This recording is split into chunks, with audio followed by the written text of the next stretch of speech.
نادیګور دا راته ووایه که نه ته به اوس څه پیغام ورکې او تاله سبا چې چالو شو که نه د هغې ذموار به څوک وي. مراد او مسعود زما د سر قاتل دی. 13 لک روپۍ زما په سر ورکړي دي او دوی ما وجني. د دې سړي نه به ته څه ګیله وکړې چې هغه نوې نوې ګاډۍ مارکېټ ته راوباسي او ښه ټټې چلوي اورې د دوی په دیره باندې خره ورغړم.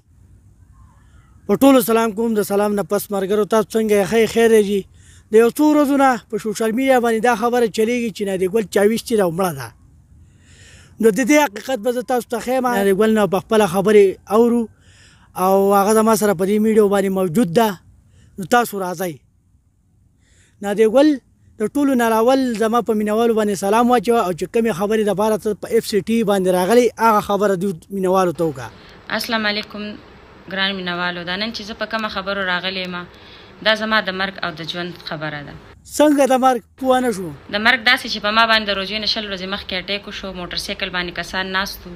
ما خپل خاوند ته کور کې ویل چې دغه شان کسان دي او هغوی سره تماچه وه. ما ته په ما باندې اټیک کولو خو ما اکسیلیټر ورکړو زه لاړم. تا چې خپل خاوند بړوا ته ووایي هغه پې اکشن وانغستو؟ ده ته مې ویل خاوند مې راته په خبره په خندا واړولی نه دا تاسې ګپ لګي. بیا زه واپس روانه وم. زه هغې بیرې ته فیسپورټ ته تلم. واپس راتلم په یوټن کې په ما باندې ډزې شروع شو. په ما باندې ډزې وشولې. زما ماشوم زوی مو شاته ګاډي کې هغه شاته ملاستو او دا منصف هم را سره مخکې ناست. ستا د اخر غواړې څه؟ تا په څه وجه وژني؟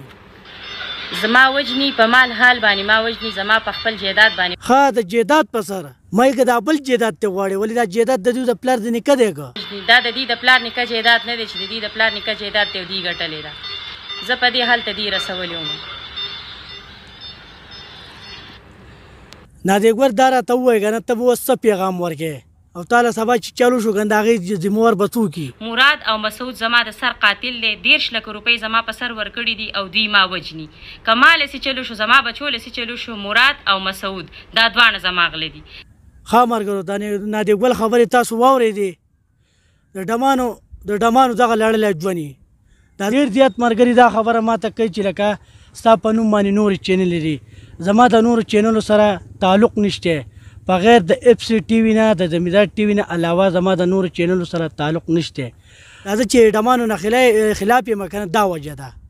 دا بعضې سړی چې دی په ښځو کې نرې بدماشانې پې خرڅوي. زه هم چې دې سړی زه راولم او دې ونې پورې پیټ کړم او ښه پې درېغه ورته وخلمه. به هر حال د دې سړي نه به ته څه ګیله وکړې چې هغه نوې نوې ګاډۍ مارکېټ ته راوباسي او ښه ټټې چلوي اورې د دوی په دیره باندې خره ورغړم. بند کړه لکه شی بند کړه.